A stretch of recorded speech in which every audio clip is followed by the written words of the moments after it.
Morning friends, हम लोग Bihar special editorial magazine से देख रहे हैं। अब तक 11 टेस्ट हो चुका है, जो आप प्ले लिस्ट में जाकर देख सकते हैं। आज 12 टेस्ट नंबर देखेंगे। आज का पहला क्वेश्चन से स्टार्ट करते हैं कि निम्न में से किस जैन तीर्थंकर का जन्म मिथिला के क्षेत्र में हुआ था।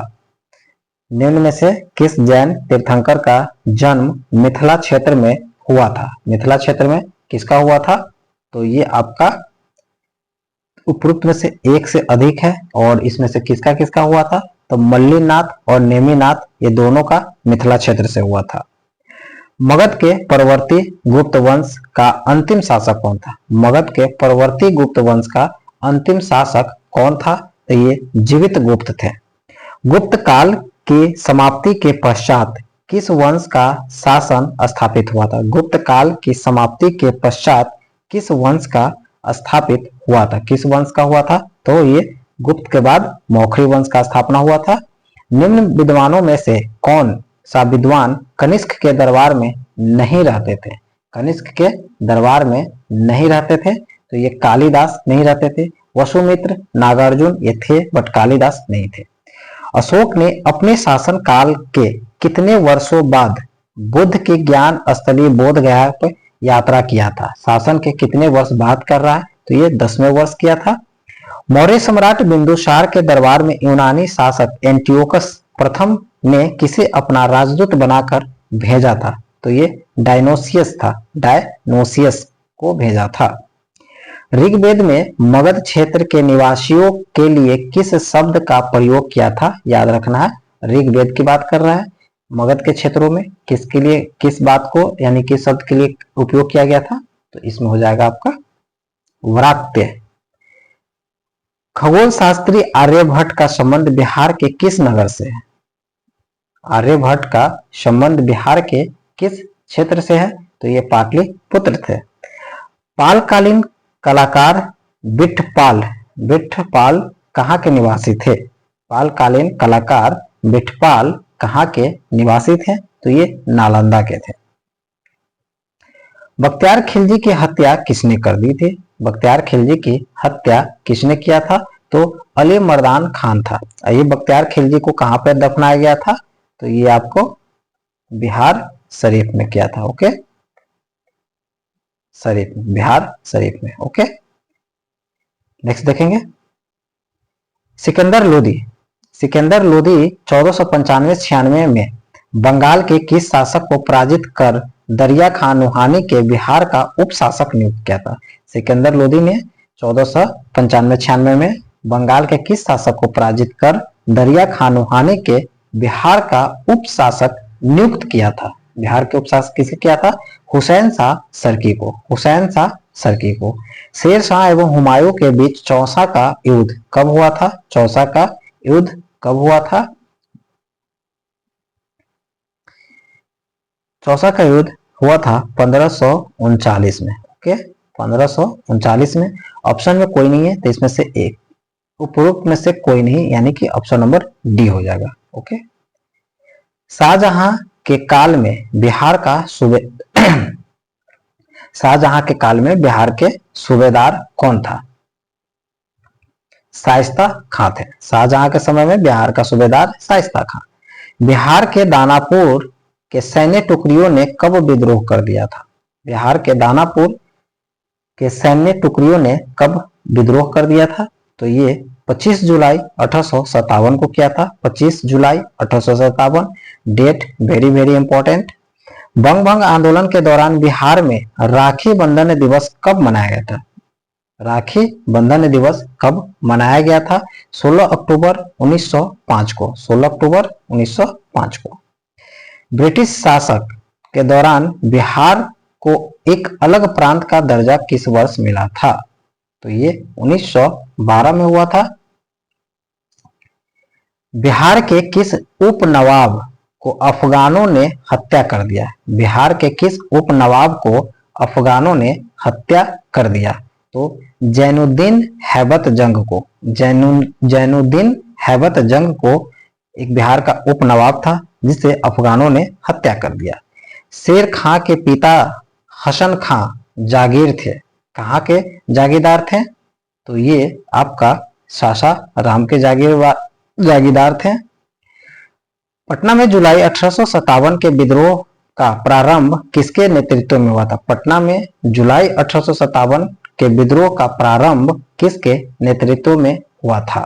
तो ये पीर अली के नेतृत्व में हुआ था। कोल विद्रोह कब हुआ था? कोल विद्रोह कब हुआ था? ये 1831-32 में हुआ था।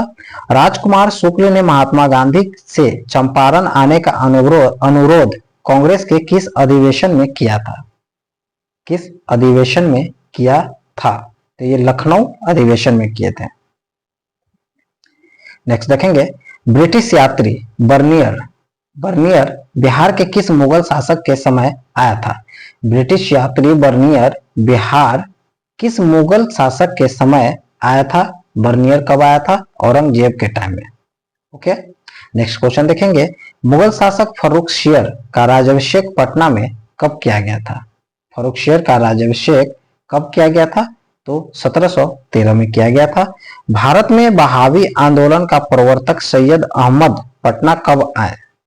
भारत में बहावी आंदोलन के प्रवर्तक सैयद अहमद पटना कब आया था?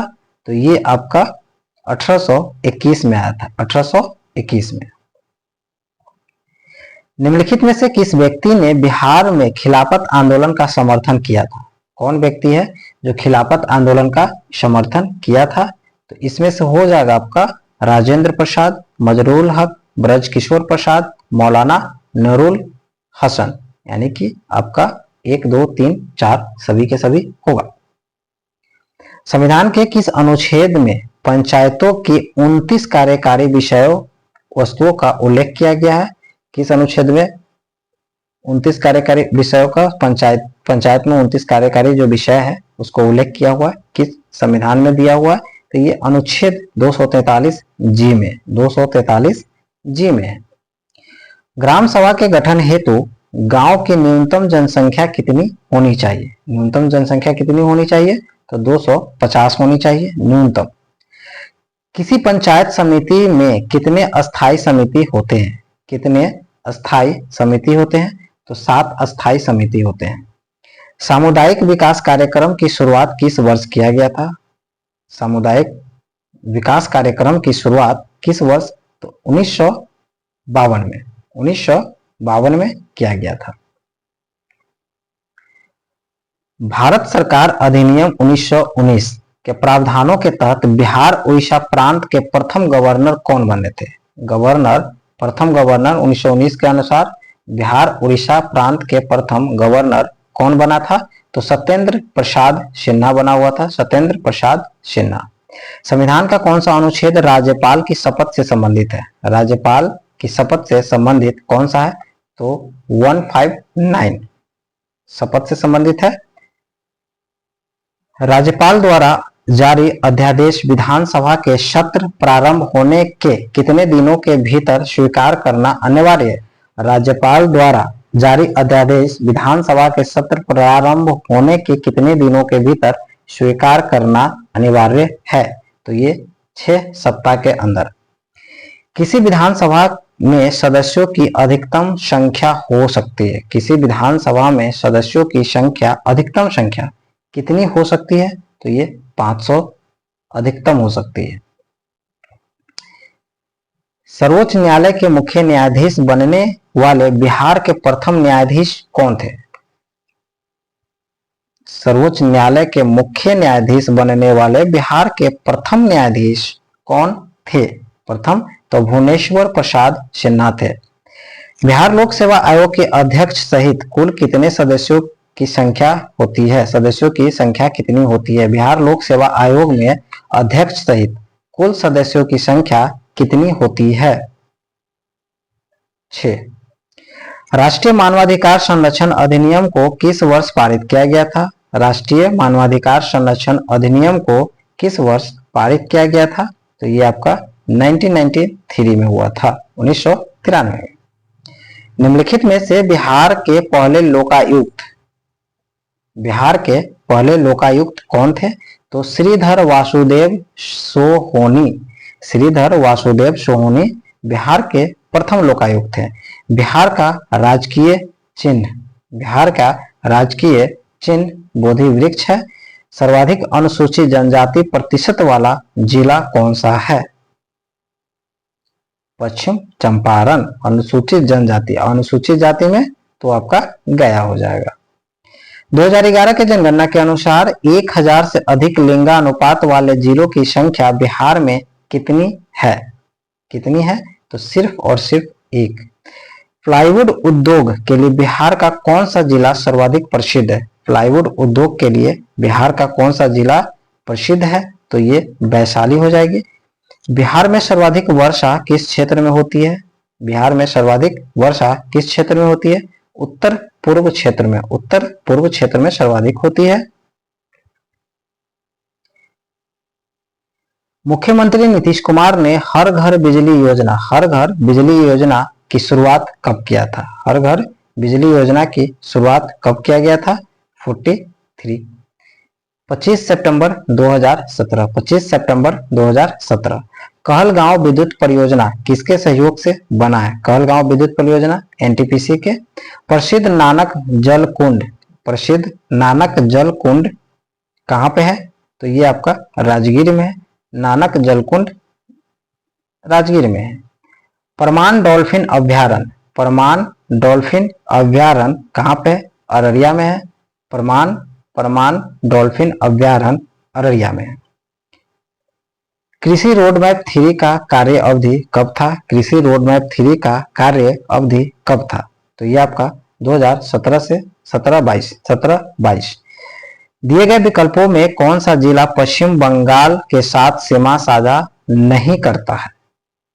सुपौल, किशनगंज, भागलपुर और उपरोक्त में से एक से अधिक पता है। 48 का हो जाएगा आपका डी, क्योंकि इसमें आपका सुपौल भी टच करती है और भागलपुर भी टच करती है।